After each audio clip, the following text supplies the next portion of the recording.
everyone, welcome back to Sporaria YouTube channel.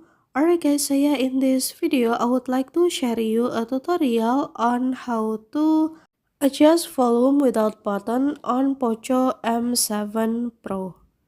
Alright guys, so yeah, if you want to use another way to adjust the volume on your cell phone, don't need to be worried guys, because I will give you a tutorial on how to adjust the volume without using button in two ways.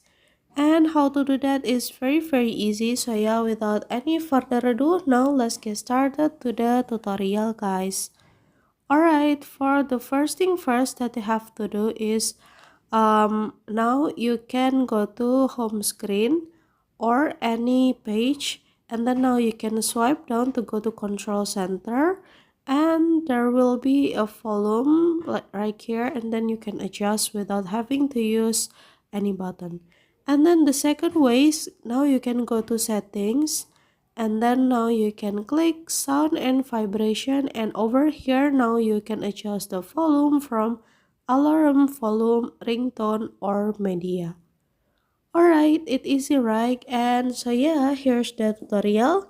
Thank you so much for watching. See you guys on the next video. Bye bye.